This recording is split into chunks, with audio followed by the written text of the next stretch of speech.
আসসালামু আলাইকুম ওয়া রাহমাতুল্লাহ। প্রিয় দর্শক, এমন দুই শ্রেণীর মানুষ আছে যাদের জন্য দোয়া করা হারাম। আপনি কি জানেন সেই দুই শ্রেণীর মানুষ কারা?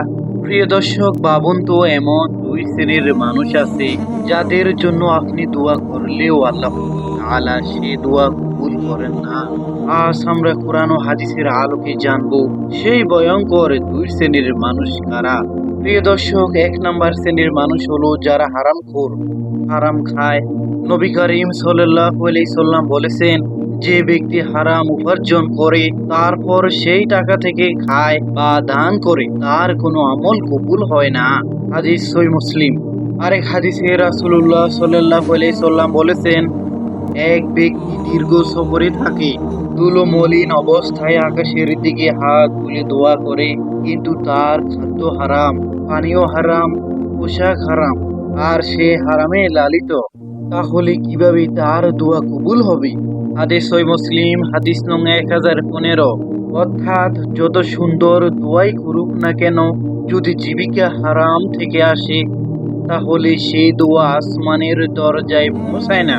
জনগণের টাকা খাওয়া, ঘুষ খাওয়া, সুদ খাওয়া, জুলুম করে অন্যের সম্পদ দখল করা, এইসব মানুষ আল্লাহর রহমত থেকে বঞ্চিত। তাই তাদের জন্য দোয়া করা বা তাদের পক্ষে আল্লাহর কাছে কিছু চাওয়া, এটা হারাম ও নিষিদ্ধ। এমন ব্যক্তির জন্য যে ব্যক্তি দোয়া করে আল্লাহ তার প্রতি নারাজ হন। প্রিয় দর্শক, আপনি যদি হারাম কাজে লিপ্ত হয়ে থাকেন, আজ থেকে ছেড়ে দিন। আজ থেকে তওবা করুন, আল্লাহর দরবারে ফিরে আসুন। যদি আপনি দুনিয়ার লোভে আখিরাত না হারাতে চান, অবশ্যই তওবা করে আজই ফিরে আসুন।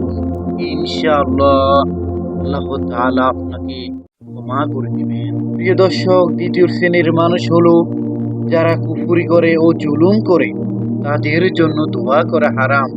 আল্লাহ তাআলা কোরআনে সুস্পষ্টভাবে বলেন, হে নবী, তুমি মুনাফিক ও কাফেরদের জন্য ক্ষমা ও প্রার্থনা করো না।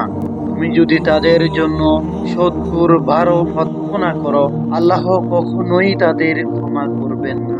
প্রিয় দর্শক, ভেবে দেখুন, যেখানে নবী করিম সাল্লাল্লাহু আলাইহি সাল্লাম কোনো কিছু হ্যাঁ বললেই সেটা জায়েজ হয়ে যায়, আর সেখানে রাসূলুল্লাহ সাল্লাল্লাহু আলাইহি সাল্লামকে আল্লাহ তাআলা নিজেই বলে দিয়েছেন, হে নবী, আপনি যদি মুনাফিক ও কাফেরদের জন্য ৭০ বারেরও বেশি ক্ষমা প্রার্থনা করেন, আমি আল্লাহ তাদেরকে ক্ষমা করব না।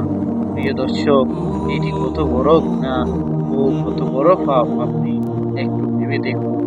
অর্থাৎ যারা আল্লাহর সাথে কুফরি করে, জুলুম করে, অন্যের হক মারে, ইসলামের বিরুদ্ধে অবস্থান নেয়, তাদেরকে আল্লাহ তাআলা কখনোই ক্ষমা করবেন না।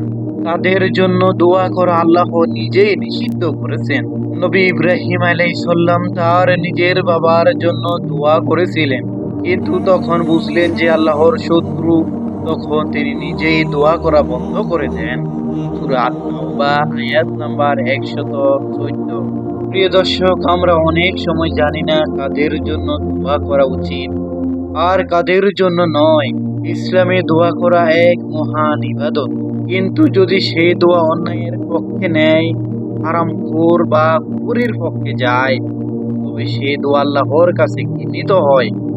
তাই আসুন আমরা সচেতন হই, কারো অন্যায় সমর্থন না দিয়ে হারাম জীবিকা থেকে দূরে থাকি, আর দোয়া করি যেন আল্লাহ আমাদের সবাইকে হালাল রুজি, সৎ জীবন ও কবুল দোয়ার তৌফিক দিন। আল্লাহ আমাদের সবাইকে হারাম থেকে হেফাজত করুন, জালিম ও অন্যায়কারীদের শিকার না হই, এবং আমাদের দোয়াগুলো যেন তার দরবারে কবুল হয়। প্রিয় দর্শক, যদি ভিডিওটি ভালো লেগে থাকে, একটি সুবহানাল্লাহ কমেন্ট করে লিখে দিন, আর ইসলামী জ্ঞান ছড়িয়ে দিন অন্যদের মাঝে। প্রিয় দর্শক, দেখা হবে পরবর্তী ভিডিওতে। আল্লাহ হাফেজ।